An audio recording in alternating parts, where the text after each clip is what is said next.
Welcome to Sports Talk with Steve Jones, the daily talk show with the voice of Penn State football and men's basketball. You never know what special guest may stop on by any given day. Now here's the man of the hour, Mr. Steve Jones.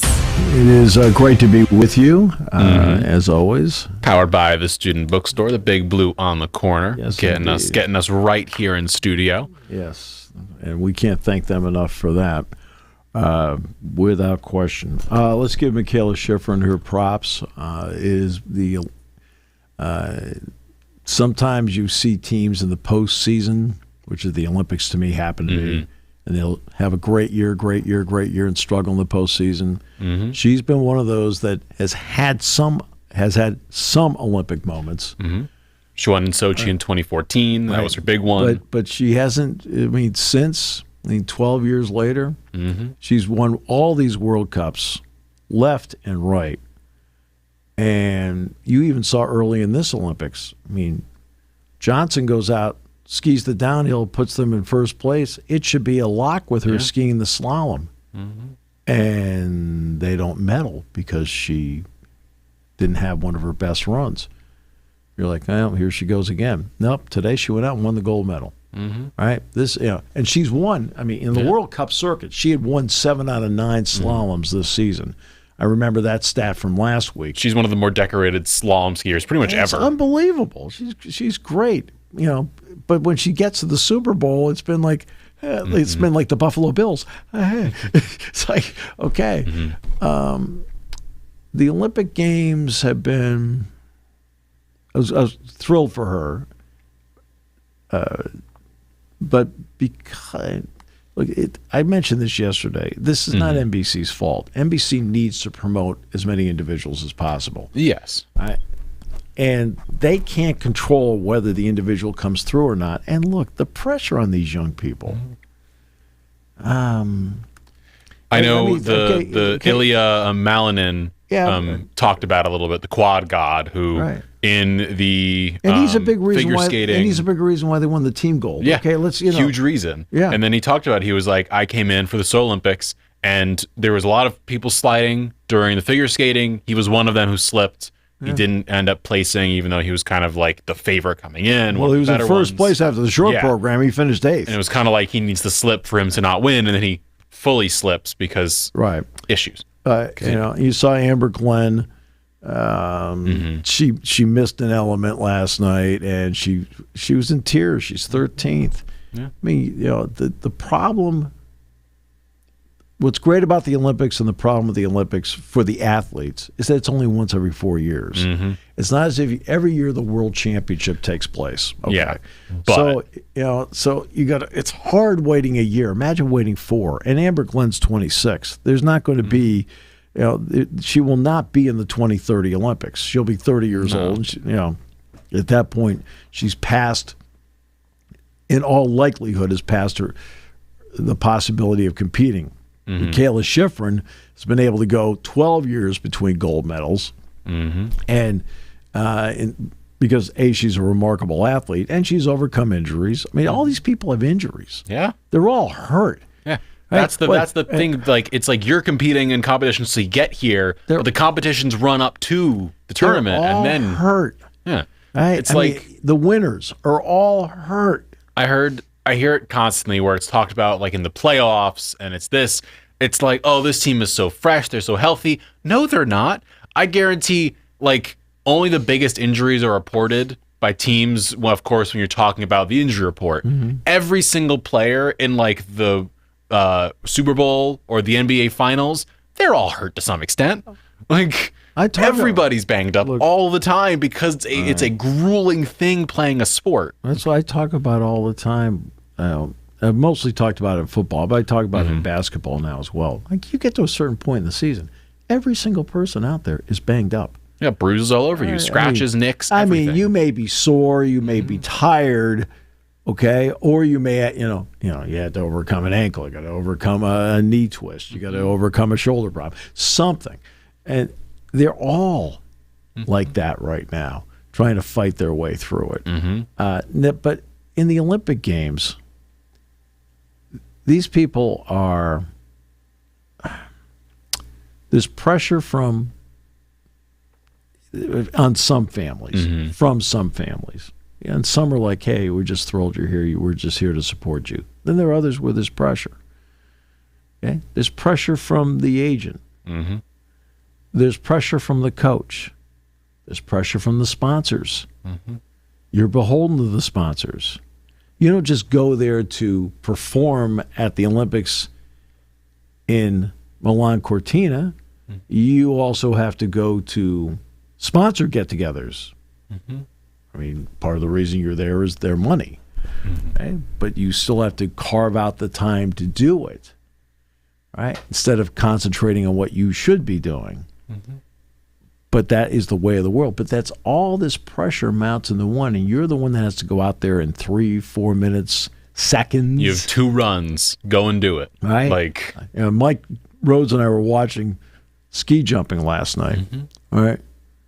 It's like watching these people fly down the hill. I said, if it were me, I'd be the guy in Wide World of Sports, that tumbles off. And if there's one bad day where there's a little extra wind, like it knocks you off. I know a lot of the slalom athletes, like I think half of the field, I don't remember if it was men's or women's, half the field was eliminated because they all fell and missed one of the entries because it had been a fresh snow day where it snowed and it was all fresh and powdery and they couldn't see the line they needed to, and they all slipped and fell. It's just like it is literally every inch matters. Every second you're doing these things, and you have 2 shots to do it. Look at the men's slalom. Mm-hmm. The leader from Norway lost his grandfather a couple of weeks ago. Tough, really tough. Decides to ski first after the first run, and then missed the gate, and just takes his poles, throws it over the hay bales, turns, goes through the fence on the other side, goes by the edge as far as you can go over, and just lays down. Hey, like painful. Mm-hmm. Painful. You invest all that time, energy. I mean, Lindsey Vonn. Lindsey Vonn's 13 seconds into 30 seconds into her run after tearing her ACL a week earlier to still try and compete. She's still doing it. Right. And then her pole hits a post and she twists and breaks her leg. Yeah. And she's already had multiple surgeries. Mm-hmm. She's not done on the surgery trail. No. And 13 seconds, it's done. Mm-hmm. Okay. And there's very little tolerance for not winning these days. Mm-hmm. Very little tolerance.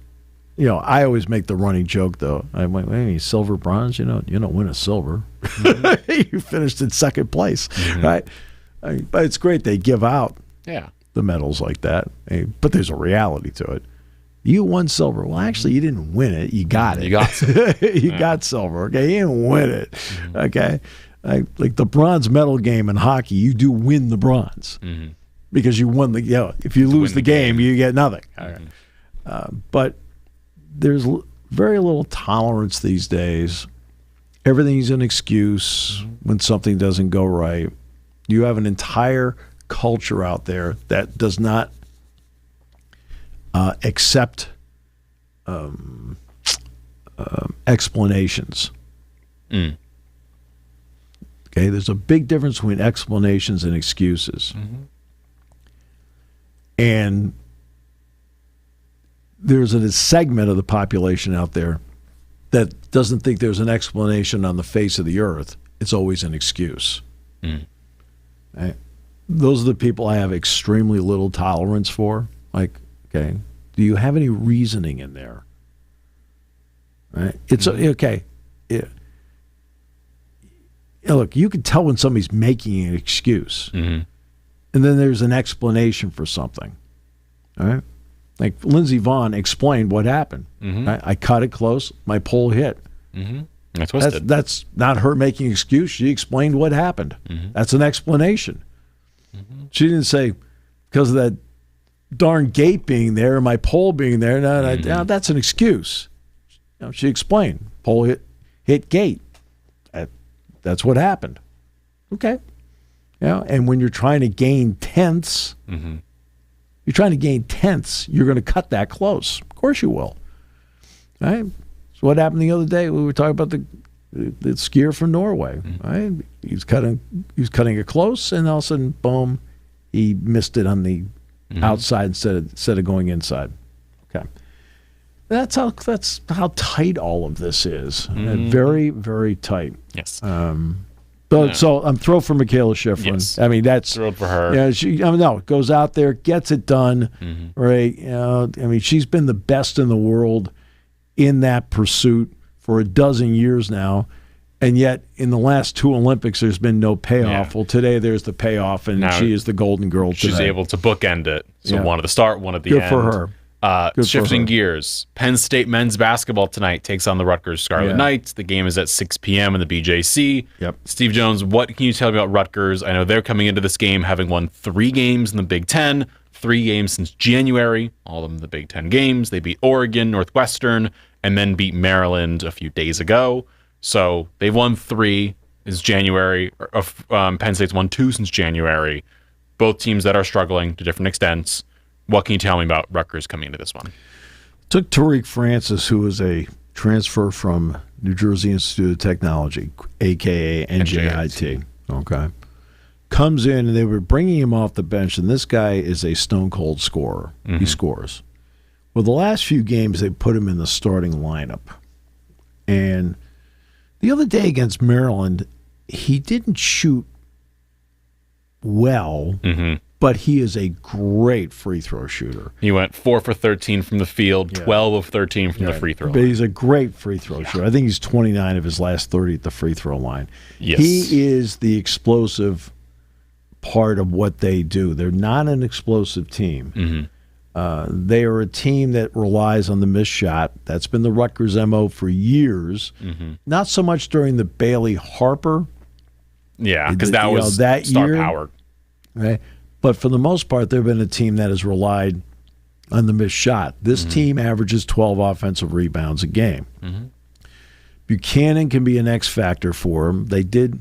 He started some games they bring him off the bench. It depends on how they feel about Ogboli, who's the other guy that they go to inside. Center.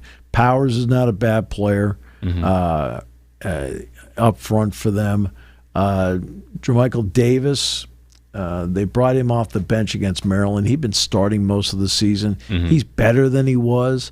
It's not really a deep team. I'm surprised Dortch doesn't play more, because when I watch Dortch, I think he's a pretty good player. Not a great player, but he's a pretty good player.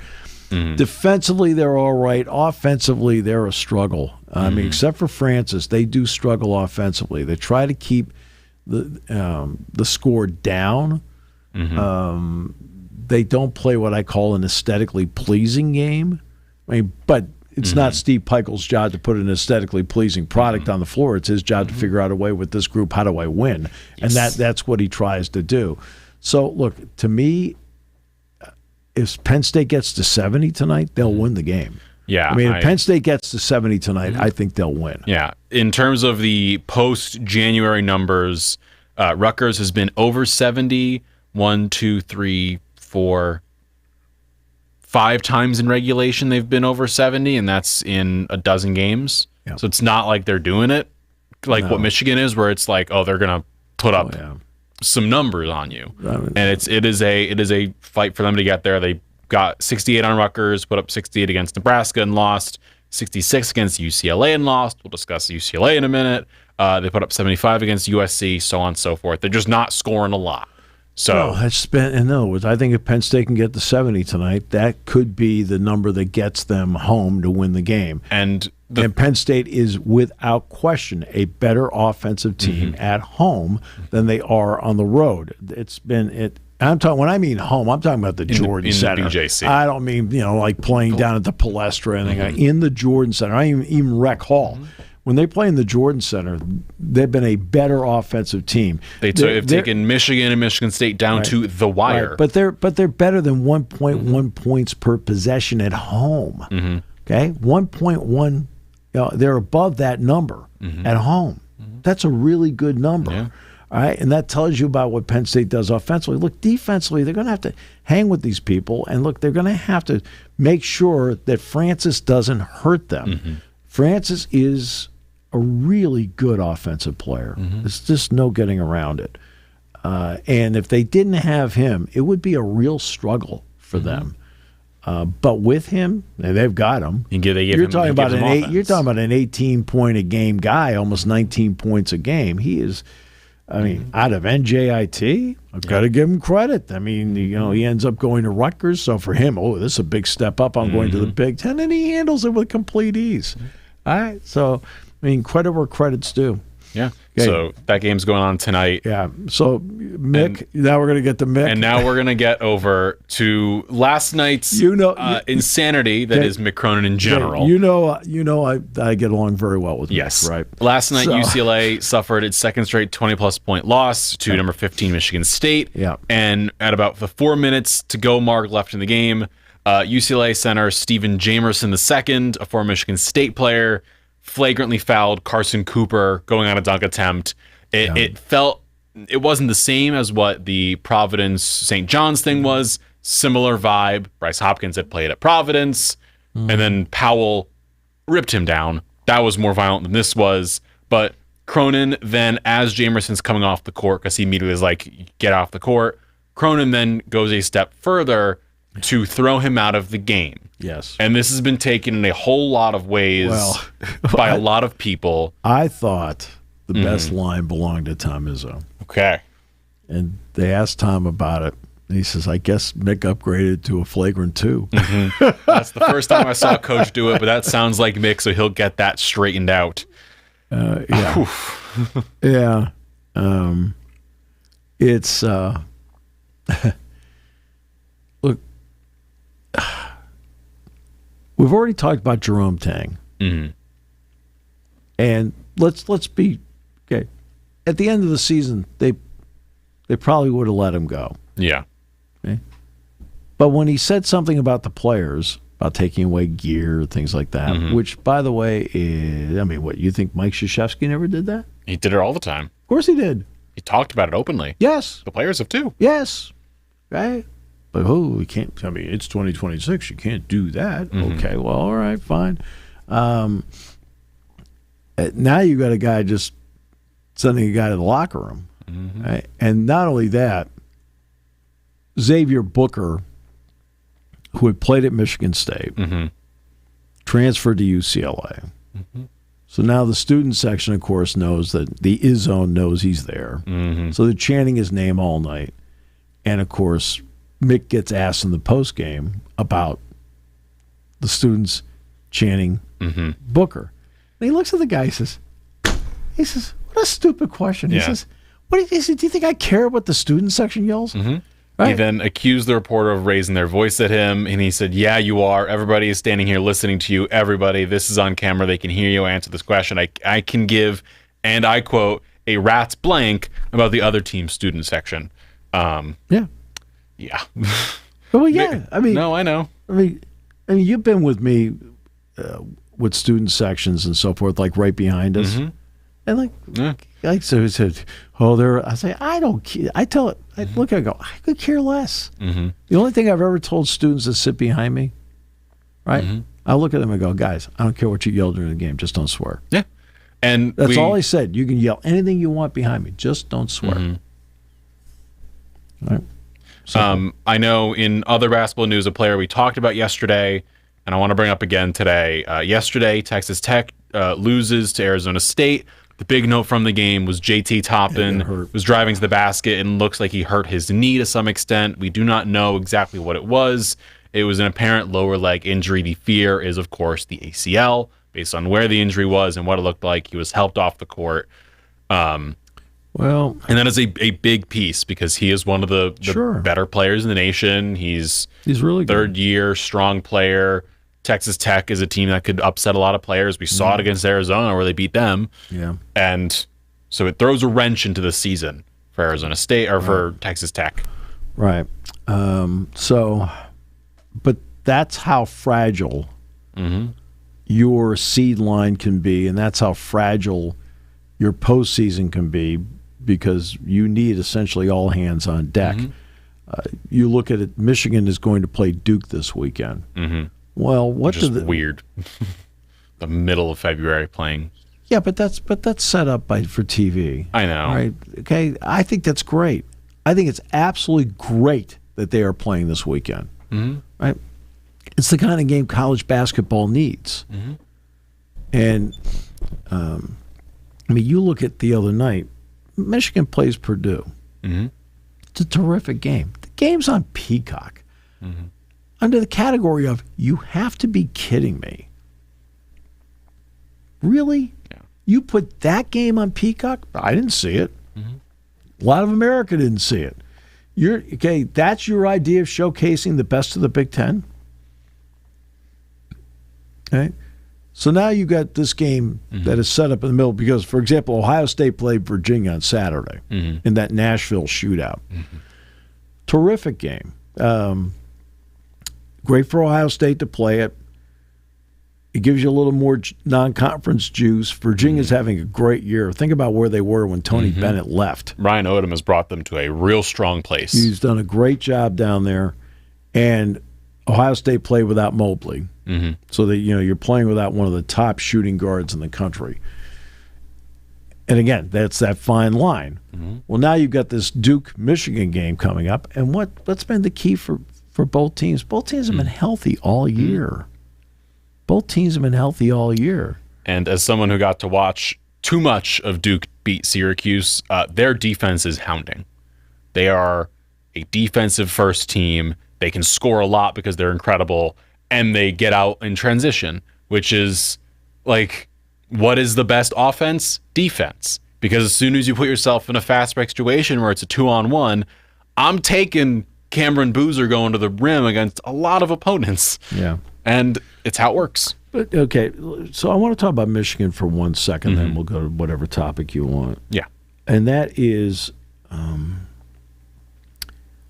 when you put together your roster, and everybody's doing it in the offseason all the time, you need to put together not just a group of all-stars. You need to put together a team. And they get Lendenborg to come in. Lendenborg, right away, everybody knew he was one of the top transfers in the country. Everybody knew. The X factor with Lendenborg is this. We all see what he can do offensively. But now, after watching him twice in person and watching the games on TV, there are very few people in the college game that have the ability to defend anybody 1 through 5. You might be able to defend 3 through 5, or you might be able to defend 1 through 3. Yeah. All right? He can defend anybody. And I see this all the time. When somebody gets hot against them, and one of the cases with Freddie DeLeon here, they'll take Lendenborg and they'll switch him to that guy. He may be the point guard. He may be the center. But they'll switch him to that guy. His defense is outstanding. Now let's get to the next part. They brought in Elliot Cadeau from North Carolina. Yes. Who is a pass first, shoot second guy.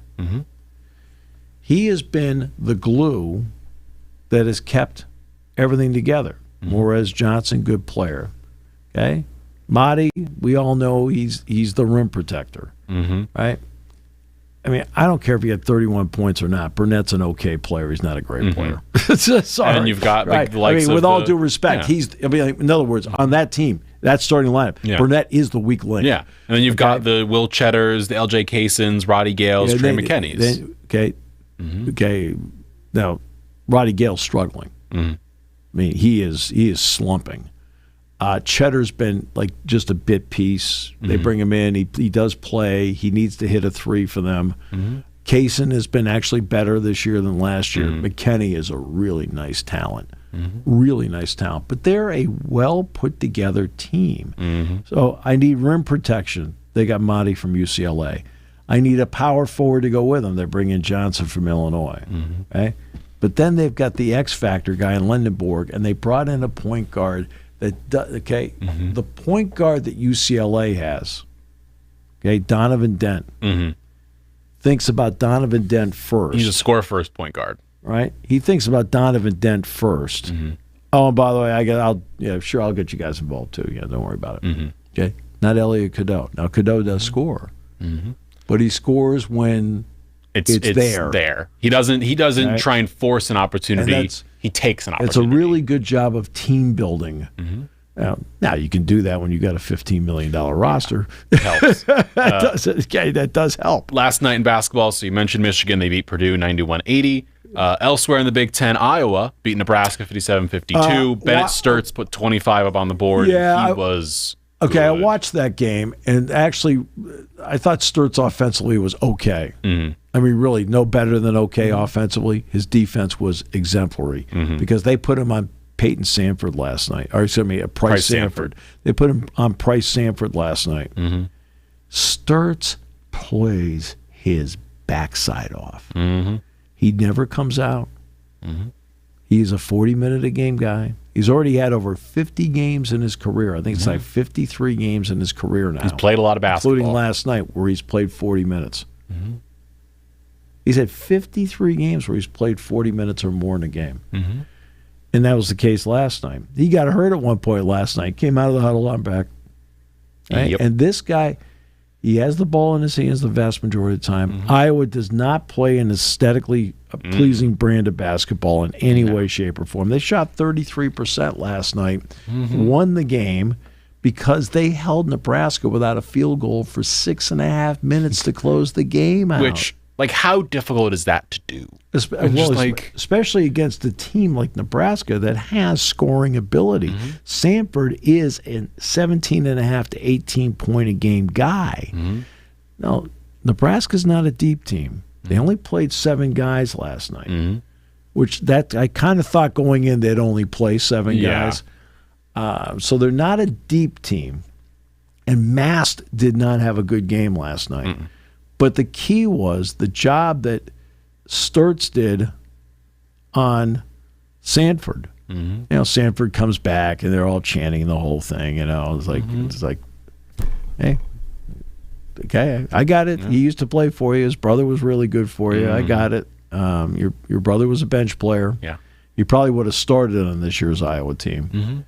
But it's the first time in 2 seasons that Iowa's beaten a ranked team. And that was a big one. They stormed the court last night, the whole thing. But Sturts is, I mean, you look at, we talked about the guys that Michigan has.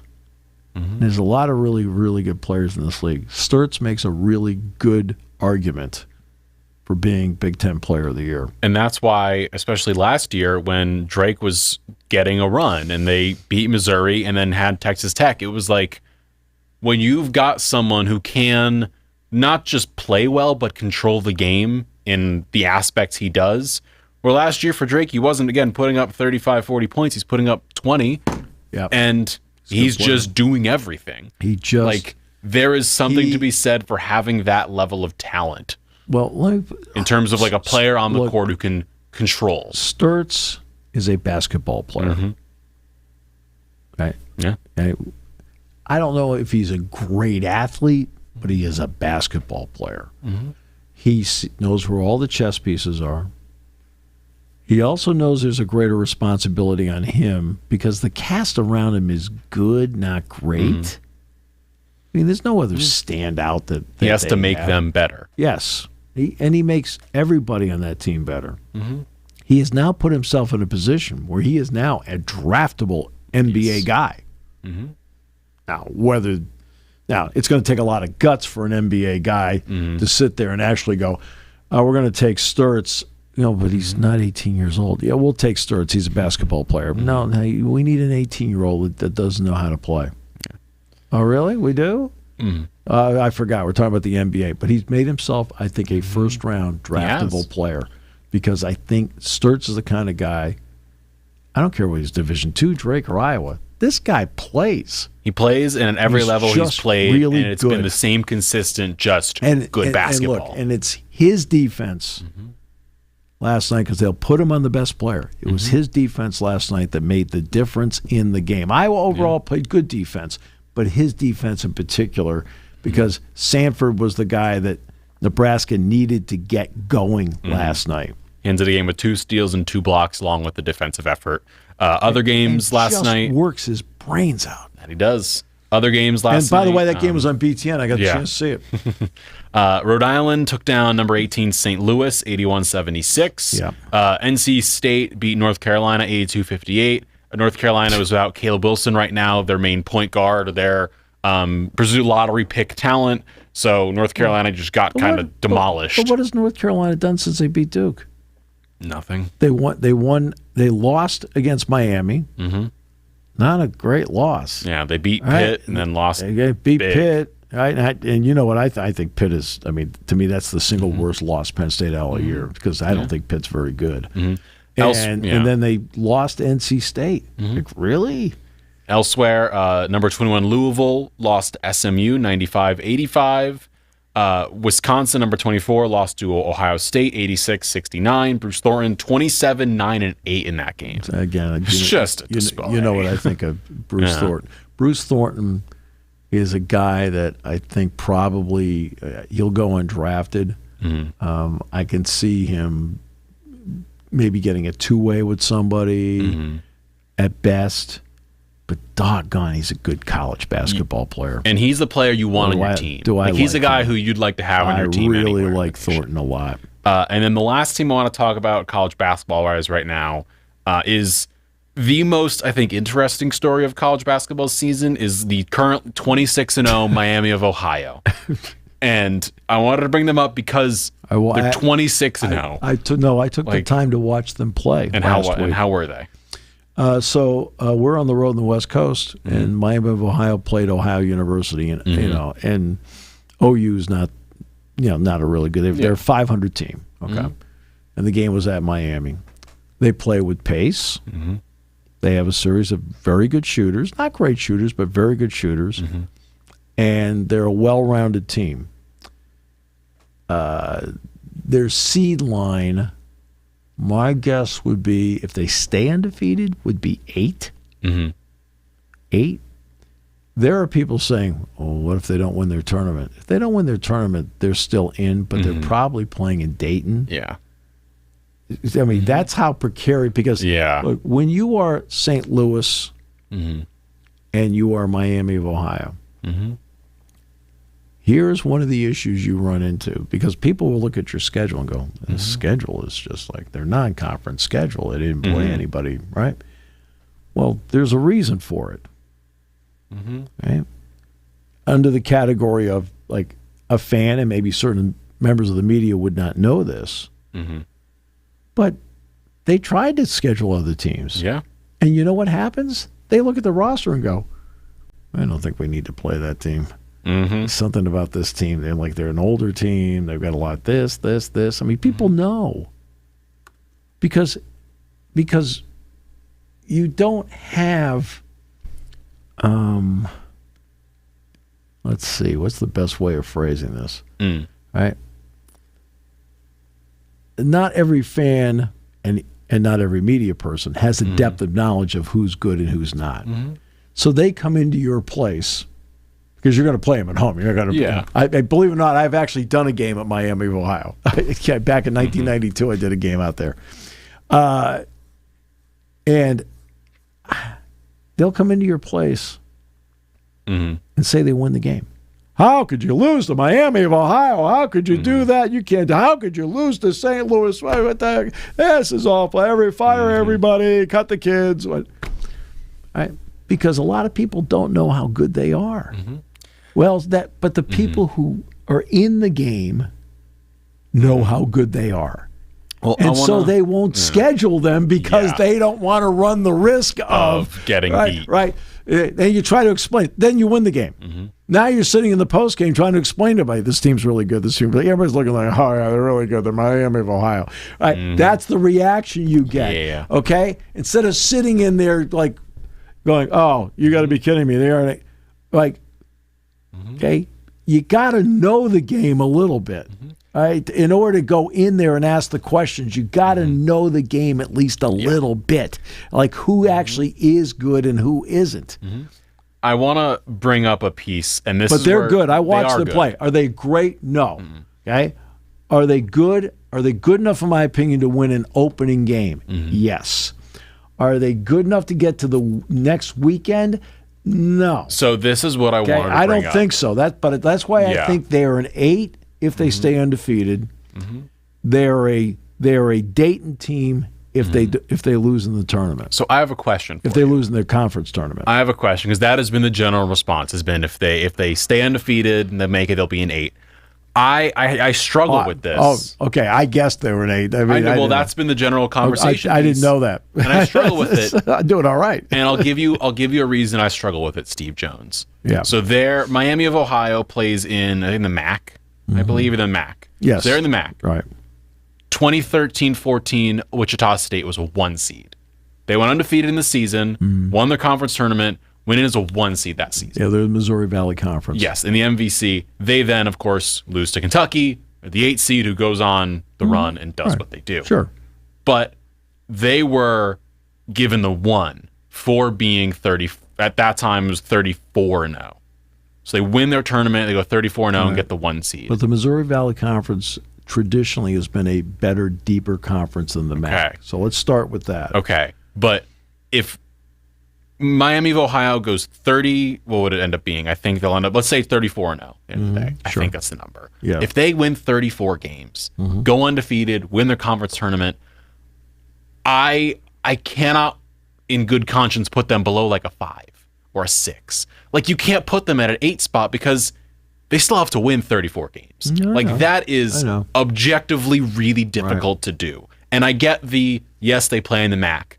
So what? You win 34 games, you should be one of the better seeds because you have to win those games. I don't care who you're playing. Yeah. You're playing D1 players and you win 34 games and stay undefeated and win your tournament. They win games in overtime. They win games by blowing teams out, winning them close defensive battles. They're doing it all. They, at that point, deserve to be put somewhere higher than an 8 because that feels disrespectful.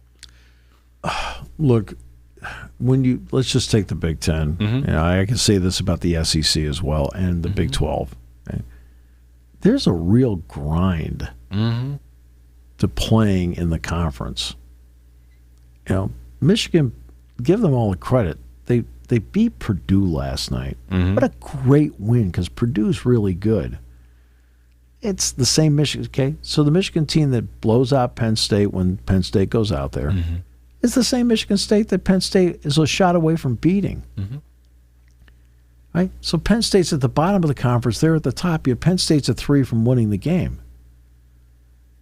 Right? That's the kind of grind you're facing night in and night out where, you've got West Coast travel.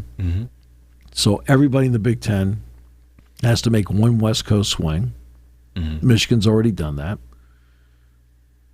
Mid-American Conference team doesn't have to make that swing. Right? The top of the Big Ten is really strong. The middle's really good. Obviously, the bottom struggles. No getting around it. In the MAC, Miami of Ohio is really good. There might be another team that's good. But then after that, the fall-off becomes dramatic. Ohio University is in, like, the middle. Right? The 3 teams that are in the MAC right now that are in the top tier, you've got Miami of Ohio at 26-0. Akron is 21-5. Kent State 20-7. Akron lost 1, and Kent State's lost 3 games so far in the conference. But then after that, the fall off is dramatic. And that I understand at the same time. Right. So there should be a case for you are playing the players that are on Miami of Ohio are, you'd say, in the same level as the rest of the players in the MAC. They're in the same ballpark because they're all in the MAC. They're in the same division. You'd say that's the same tier of talent. Might be a player that's a talent above, a step above, but same clip. And they win these number of games. Okay. There's something to But if Miami of Ohio were to play Oregon, Penn State, Northwestern, who'd be the favorite in the game? Penn State, someone else. But the point is they didn't play them. You know what I'm saying, though? Yes. That's the best team in the MAC, and I'm talking about teams that have no chance of getting the NCAA tournament unless they somehow put together a run in Chicago that's unbelievable. Right? And that's the point of all this. Right? Okay, maybe they can be a 6 or a 7, but they're not going to be a 5 or better. Even at 34-0, they're not going to be, because they've earned every accolade you can ask for. They've earned it. There's no question about that. But when you watch them play, I think they're very good, but they look like an 8. Okay, I'm just saying. No, I know. I'm just saying. I'm watching them play. I mean, I took the time to watch them play. The reason I took the time to watch them play is and I've seen them play twice now. Right? So, well, this team's undefeated. I mean, why? It's like I took time to watch St. Louis the other day, and they're good. Yeah. Right? But that's the point. They're good. They're not great. Right? To me, you're in that, if you're a top 5 seed, somebody thinks you've got a chance to win the national title. Hey, to me, I look at them and I'd say, okay, would they even be a 500 team in the Big Ten? The answer is probably no, but my answer... And that's something we don't know. It's something we don't know. But I just sit here and I am stuck on the fact that you can have, in years past, where teams do this, and yes, the MVC, considered incredible. Again, if you put Wichita State against Kentucky, who won? Kentucky won. You put Wichita State against a team that's better, who's going to win is probably one of those better teams. The same thing goes for... But it's also about matchups. This is something that is not talked often enough by... There's too many generalizations in sports. Way too many generalizations. I had a feeling Kentucky would beat Wichita State. Not because it's Kentucky. No, it's not. It's the matchup. It's okay. There were two spots on the floor that day where you knew right away, okay, where Wichita State's fine in the other 3 spots. There are 2 spots where the guy they were facing was just better than the Wichita State guy. Right? That's where they ran into trouble, because they couldn't match up at all 5 spots. Right? And there were spots, for example, where they had advantages a good chunk of the season until they ran into that team, because they had 2 spots on the floor that didn't, Now, I think Greg Marshall was the coach at the time. Of the Wichita State. Yeah, it would have been Greg Marshall, I think. And now he's sitting there and he's looking around saying, okay, we've got to mask a deficiency here. They haven't had to mask it for months.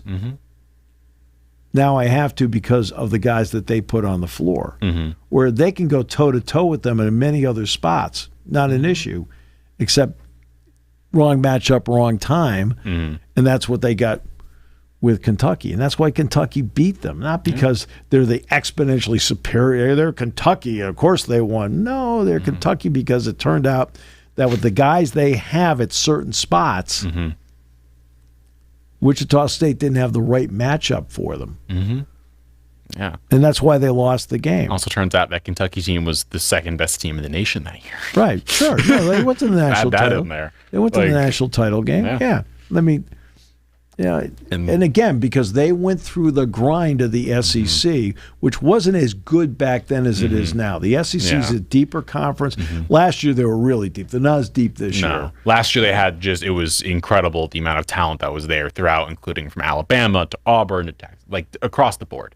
I am intrigued to see what happens with Miami of Ohio. I know right now they're currently put at the 21 slot with the rankings, whatever you say about that. Let's say they win out, they go 34-0. They're going to probably end up, if they stay undefeated, win the MAC, they'll probably end up in the teens somewhere, based on just the sheer number of teams that are going to lose, because enough teams above them, again, in the SEC, for instance, a lot of teams, it's like we talked about football this year. Only so many teams can stay where they are. Teams are going to lose. Like Texas Tech, as we mentioned, they lost JT Toppin. What's going to happen to them? Right. They're 13th. They're probably going to slide. Michigan State still got to play more Big Ten big teams. Arkansas, Vanderbilt, St. Louis just lost. So on and so forth. Right. Teams are going to go up. Teams are going to go down. But if they win out, they stay in that range, I think they can get themselves into the 5-6 slot. I think would be a fair statement. And let's say they win out, more teams above them lose. I think they can get up to the 4 maybe, and then it puts them in Buffalo, for instance, as a host city. In the Ken Pom rankings, who's ranked higher, Miami of Florida or Miami of Ohio? Gonna guess Miami, Florida. Yes, it is. Yes. Okay. You want to know where Miami of Ohio is right now? This is in the Ken Pom rankings. 84. It's not bad. 84 is not bad by any means. Yeah, there are only 68 teams in the tournament. I know, but it puts you in the ballpark, puts you in as a tournament team. In other words, I mean, this is where, like when people are saying they might not make the tournament if they don't win their conference tournament. This is why. That's the reason why. They're 84 at 26-0. Hey, are there teams in front of them? Like Auburn's 14-11. They're 30th. Okay. And see, that's the issue you have. By the way, Michigan's won, Duke's 2 in the Ken Pom. Yeah. Illinois 5, Purdue's 8, Michigan State's 10, UConn's 9. Yeah. Nebraska fell to 13 after the loss last night. Penn State is currently 126 for those wondering. 126. Yep. Exactly. Wisconsin 32. They've had a great run, but they stumbled. St. Louis is 26. Right, St. Louis is 26. They play in the Atlantic 10. It's just a better, deeper conference. St. Mary's is having a great year at 28. All right. Talked about Ohio State. They're 37. Indiana's 38. I think I like Ohio State more than I do Indiana. NC State's having a good year. Kadir Copeland, really talented player. They're 23. I mean, that's the weird thing about like Washington's 13-13. They're 46. Yeah. That's what like again, the depth of understanding. Oh, well, Washington isn't any good. Penn State won. Excuse me, ladies and gentlemen, boys and girls, let me give you a factoid that will be very interesting to you. Guess what? Okay, it doesn't matter in the long term, but when Penn State won the game, guess what it was? A quad 1 win. Yeah. That matters. Okay? No, I'm just saying. Oh, that's not a good win. Oh, they're not good. They're no good. Blah, blah. They're only here at the 500 team. Excuse me, over here in the back, it was a quad 1. What? What do you mean it's called quad 1 win? Okay. You have to learn to read. It would help you. Can I want to give you a fun little fact here, by the way. So Michigan currently, as we wrap up the show, you said ranked number 1 in the Ken Pom. Yep. I want you to look away for a moment from the Ken Pom rankings. I have them pulled up here. So they're ranked number 1, 39.3 net rating. The gap between them and Connecticut is 10. UConn is sitting there at 9. Yeah. What is that same 10-point gap from 9? Where does it get you down to, Steve Jones? To the 19 slot, basically. So the gap between 1 and 9 is 10. Right. What is the gap between the 10-point gap? Similar from 9. What ranking do you get down to? 10? I'd say 22. 41. 41? So that's the gap between UConn at 9 and Michigan at 1 is the same as UConn to aforementioned Miami, Florida. Okay. That is just real interesting. It is a real interesting. College basketball is my favorite sport to watch because it's just you know, but you never know. Right. Look, again, for Miami, Ohio, the issue is it's going to be strength of schedule. I mean, they're 84. Yeah. Okay. And that's a big issue for them. Yeah. I mean, Penn State's schedule strength is 43, I think, something like that. Well, Miami's schedule strength isn't 43. But again, it's not like they deliberately put together the schedule they did in the non-con. Yeah. They called people, and people are like, "Oh boy, that doesn't look good to play them." Right? So I know the St. Louis coaching staff. They called people, and people looked at St. Louis and went, like, I don't want to face them. No. Yeah. It is going to be a real interesting end of the season, especially when you include. But again, I want to make sure that the Ken Pom number got out there. Because it's big. Okay? Because guess what? It may not be a number that is used in the room, but people in the room subscribe because his data is unbelievable. Usually it's the best. It's and the people in the room know it because I've talked to Ken. It's Ken Pomeroy is his name. I've talked to Ken several times about this. I said, because if you notice, for a period of time, Ken puts out predictions on games. He does. Right? He did. And he'll do the final score, 77-74. So that means he thinks there's 3 points better.